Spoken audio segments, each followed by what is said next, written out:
Akala ko talaga hindi na sila uulit ng order kasi naman yung unang order nila ay wala man lang na kahit na anong feedback. Hindi ko talaga ine-expect na magiging return customer ito kasi naman nung una silang umorder sa akin ay walang na kahit na anong feedback. Ang nasa isip ko talaga ay hindi nila nagustuhan yung timpla ng pagkain na iniluto ko para sa kanila. Hindi naman sa nagdududa ako doon sa luto ko pero syempre 'di ba you cannot please everybody. Especially yung taste bud ng bawat isa ay iba-iba naman 'di ba? Pero dahil umulit sila, another day is another blessing para sa isang stay-at-home mom. Bibilao ng Taguig. Rio Bilao uli yung in-order sa atin ng ating customer. Itong customer na ito ay nirecommend lang ng isa sa mga ka-churchmate namin. Kung maalala ko, ang unang in-order nito ay para dun sa binyag ng kanyang anak. And simula nga nun ay wala na uli akong narinig na kahit na ano tungkol sa kanya. So nag-move on na lang ako at inisip ko na baka hindi sila para sa amin. O diba nakapag-relapse pa? Gustong gusto ko talagang kumuha ng mga feedback doon sa mga nagiging customer namin. Unang-una kasi ay gusto ko ng improvement. Paano ko malalaman kung hindi sila magbibigay ng feedback, diba? And pangalawa ay suggestion. Gustong gusto ko talagang nakakakuha ng mga bagong ideas mula sa ating mga customer. Dahil sila yung consumer, sila yung first hand na makakaalam kung ano pa yung mga dapat nating i-improve sa ating mga inihahain sa kanila. At para naman sa mga nagtatanong ng aming Trio Bilao bundle, ito po ay 1,000 pesos only. Ang in-order nga po sa atin ni customer ay palabok,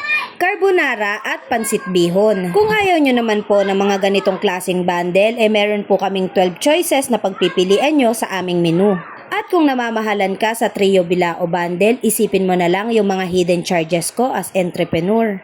For orders and inquiries, message lang po kayo sa aming page na The Kitchenette on the Go.